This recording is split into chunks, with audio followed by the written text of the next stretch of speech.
Live from our studios in Lagos, Nigeria. This is Enterprise of Friday, Enterprise TV, and now to our main conversation for today. For the second day running, after Monday's nationwide strike by the two leading labor unions, the Nigerian Labour Congress (NLC) and the Trade Union Congress (TUC), the federal government negotiating team on Thursday failed to make a fresh offer to the technical committee on the new national minimum wage, as the 5-day deadline to end negotiation draws nearer. Rather, the federal government spoke through the secretary to the government of the Federation, George Akume, yesterday, accusing Labour of committing treason by shutting down the national grid during the nationwide strike that was suspended on Tuesday. That's true. The delay by the federal government to present a new offer beyond the 60,000 naira it offered last week appears to be causing restiveness within the labour movement. Expectations were high that the government would present an offer above the initial 60,000 naira yesterday, after the Minister of Finance and Coordinating Minister of the Economy, Wale Edu, and the Minister of Budget, Atiku Bagudu, earlier in the day, presented a template to President Ahmed Bola Tinubu as he earlier directed. Very true. But what was in the template is the question. The two ministers said yesterday, quote, "There is no cause for alarm," end quote, after meeting with President Bola Ahmed Tinubu at the presidential villa, Abuja. It was expected that the government team would unveil the new offer at the tripartite committee, a meeting which started about 5 p.m. Thursday, but that was not to be. The government team did not present any new offer. They requested that there were things to discuss and a technical committee was set up. Our guest in the studio, so just joining us, is Aki Fatuke. Good morning to you, sir. Good morning. Yes. Nice to be here. Thank you very much. And still with us in the studio, Sister Neka Maldonado. Thank you so much. Hello. Glad to be here. Yeah, so there we have it. What we thought would be a resounding round of applause for the federal government is yet to come. Is yet to come.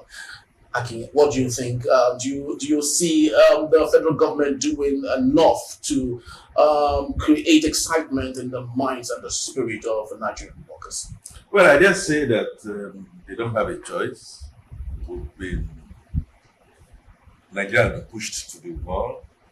I also believe very sincerely that we should cut the chase and face the brass tacks. The government cannot continue. And I say this with due respect. Cannot continue this musical game of changing chairs. We need some seriousness. And the seriousness is such that I would defer to what Mr. Wale Edu has said. I want to believe Wale Edu is speaking the mind of Mr. President. Perhaps I saw him last before he went to bed yesterday night, and there should not be any cause for alarm. There shouldn't be any cause for alarm. And I think we've gotten to a stage where we say it exactly as it is. The class struggle that Nigeria has witnessed, always witnessed, between the haves and the have-nots, between them and us, will have to stop. I am the firm belief that as tough and as difficult as this might be for the private sector, and I have a private sector background, in terms of capacity to be able to pay 60,000, that we are now saying is not possible. I think it's really not possible. Of course, will be what economics call opportunity costs and for alternatives. We will, and naturally, and please don't let us kid about this. We will have layoffs at virtually all levels. And with those layoffs, we'll be able to now then do what we call work study, job alignment, fit for purpose, hopefully. And the federal government must come to a situation, and I'm very careful, because of public discourse. Mr. President has to rise up to the occasion. We are not going to go beyond the one way. Something has to give. I also want to commend Mr. President that he finally woke up to the reality to smell the coffee. All this rigmarole that we've been doing since 1 year ago or thereabout, I have to stop. Tell us what we are going to do. Give us a minimum wage. I do not expect I'm going to see a living wage. It's just not practicable. Roll up your sleeves. Get to work as in real work. And get all of us to try and follow suit at all levels of government. May I sound a note of warning? And I say this with all responsibility, knowing fully well that I have so many aburos, so many juniors, we have children, and we have a retinue of so many young people that are restive out there that are just waiting to pounce on the rich and swallow them. I am saying this, swallow them physically. This is not the time for Mr. President to begin to play games. The games period is over. Do either of two things. Do a cutoff. Let us know what you wish to pay the public service workers, plus, and they have to be complementary. All the facts that you, Mr. President, is going to cut off from your presidency, we must see it.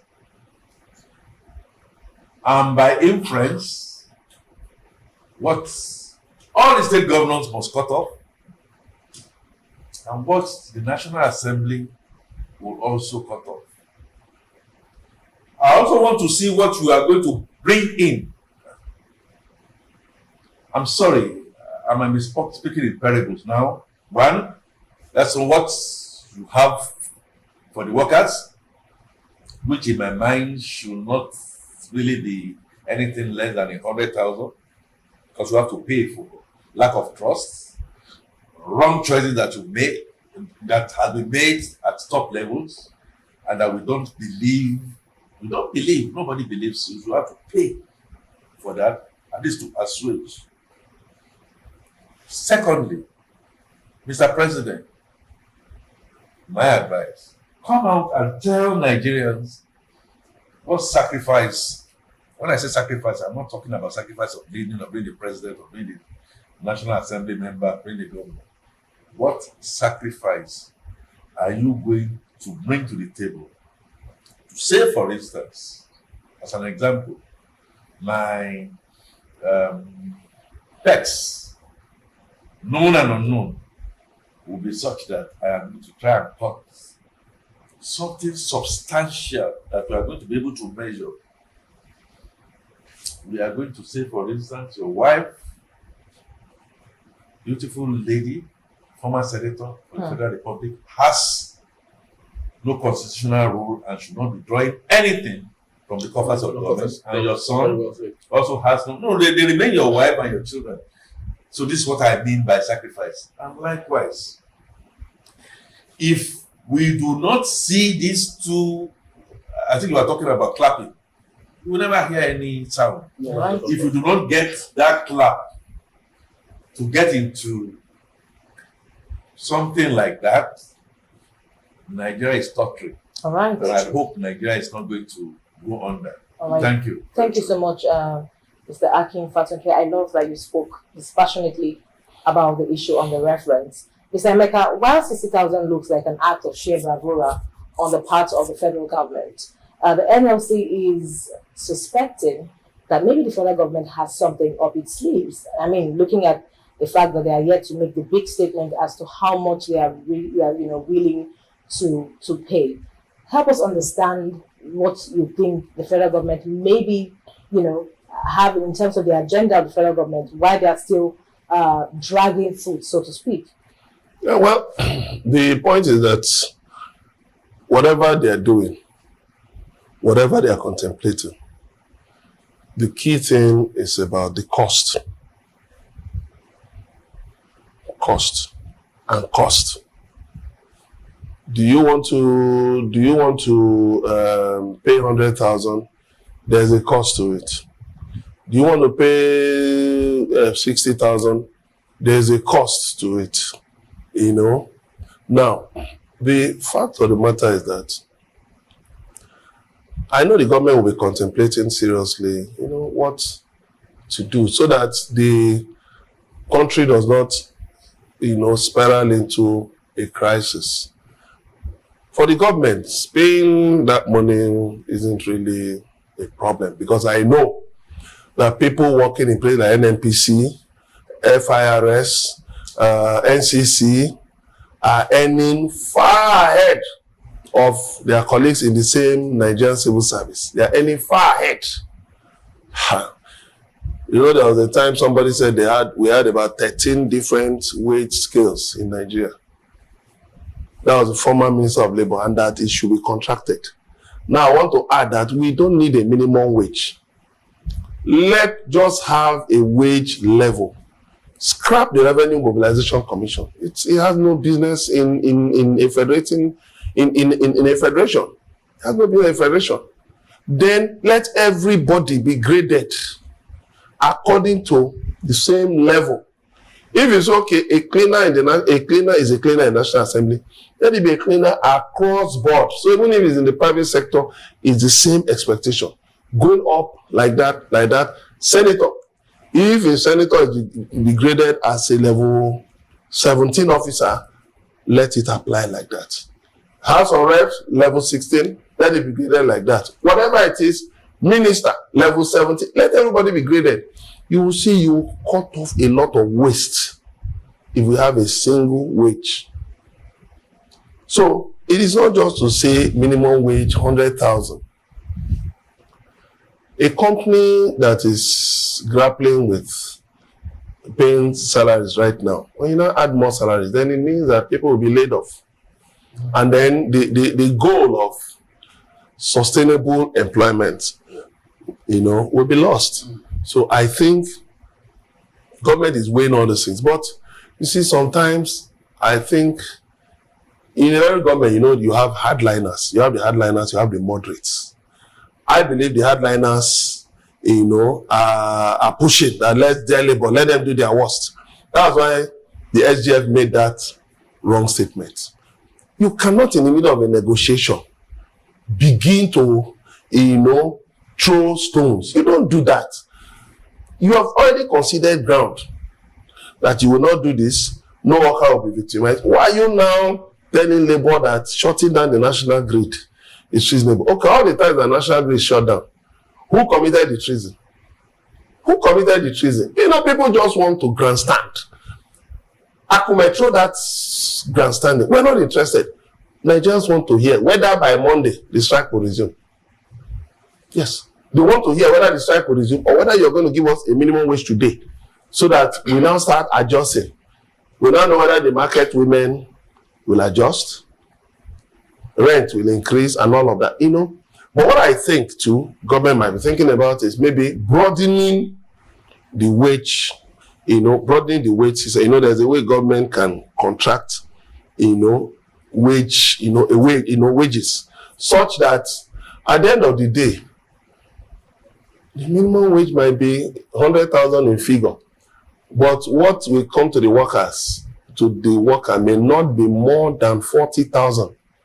At the end of the day, by the time you remove income tax, remove basic housing, transport, which are the main areas of taxation, and then remove some other things. At the end of the day, may not come down to more than 40,000 as the real minimum wage. Very true. Speaking to the empathy of those in government and how they govern the people, especially as it concerns what George Akume said. In 1945, the first strike action in Nigeria was led by Michael Imodu. And as at the time, every activity of over 200,000 Nigerians was grounded, and that was just at the mid of the World War II. Today we're having a shutdown of the national grid. I don't think it's anything different. But I'd love you to speak to this. Do you think the shutting down the national grid is treasonable, as according to the SGF? All things being equal, I'm an economist. So no two scenarios are the same. I may agree with the authorities to say that is not the process. You hardly would physically go to the national grid and shut it down, as opposed to technical breakdown. You don't have gas, you don't have. So, for the gas now, if you don't have management, if you're not capable of leading, either people go there or the thing will, by its natural osmosis, shut down. And I'm happy you're talking about Modu. We must not take history away from our curriculum. We must continually remind ourselves of history. When the Abarayo thing came, I'll come down south from Laya Ransom Kuti and the position of hardship through tax. What happened? They went naked. So when you go naked, is that not shutting off grid? Is that not shutting off life? Look, I have gotten to a stage of my life. People who are not half my age are dead and buried, and they've done their obituaries. So it's high time that I must be able to look at government straight. Emeka, I hear you. I hear you so very loud and clear. So we can begin to tinker with there should be a base, there should be a job study, there should be this, there should be doing that, and they refuse. You want to tell me that people are not supposed to have been thinking about it, but because of greed? Great, that is it. And because of nonchalance,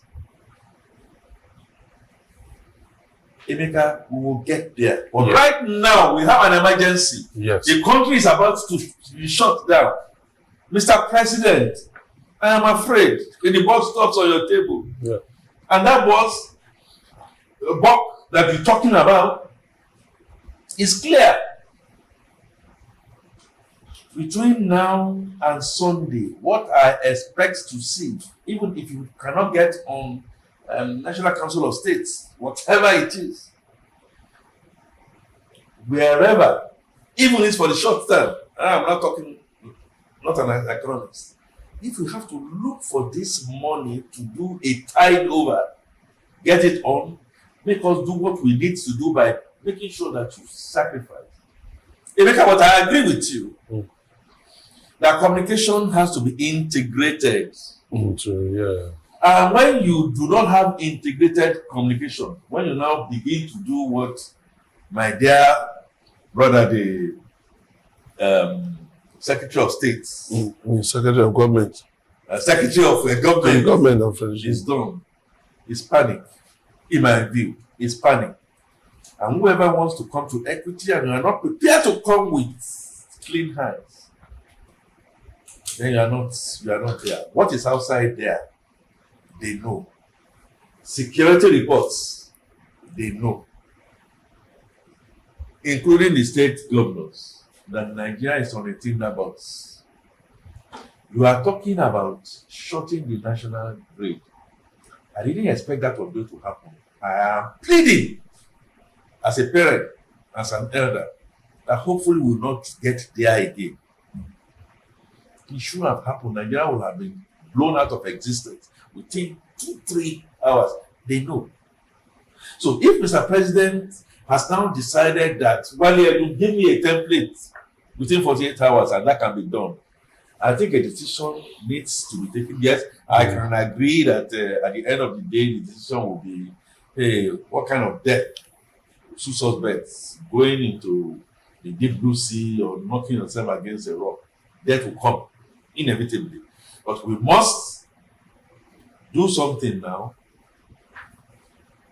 If I were to be Mr. President, integrated communication, I will understand what Mr. George Akume has attempted to do.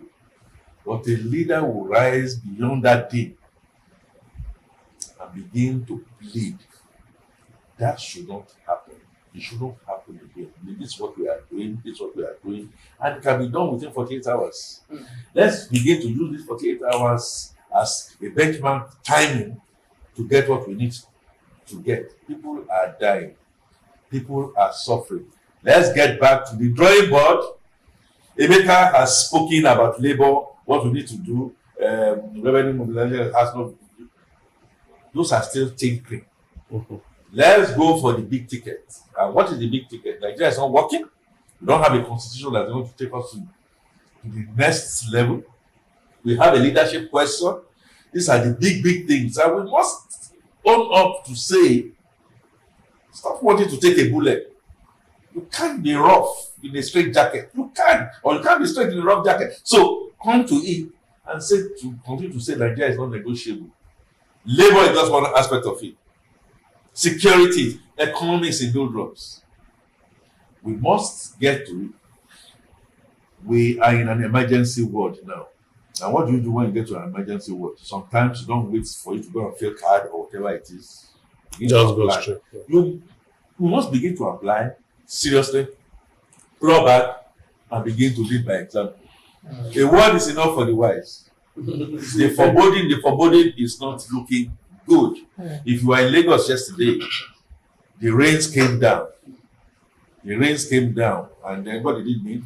Some of our planlessness, our roads are not okay, our drainages are not okay. So you are now expecting that you now go to church mosque or shrine.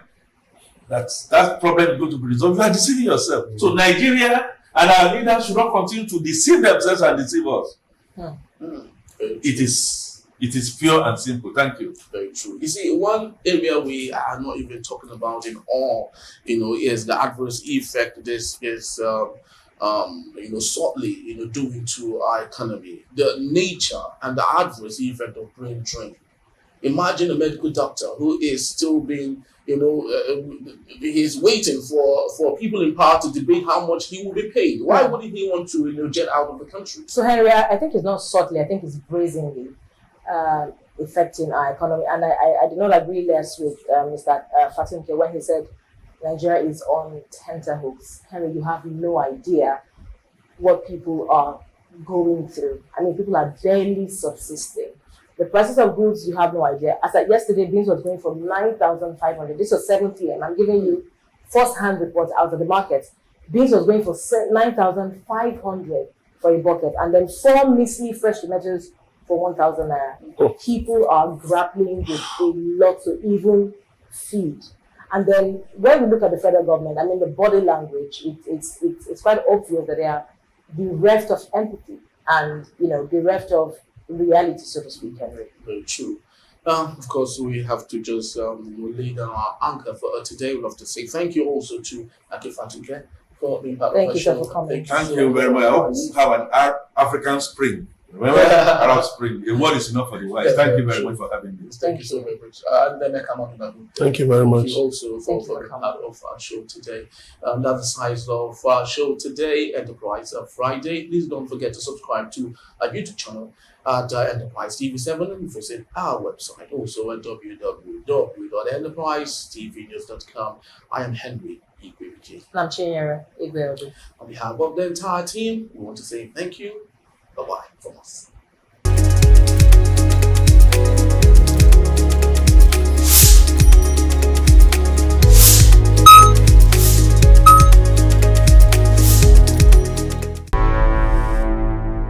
Enterprise TV, a tradition of truth.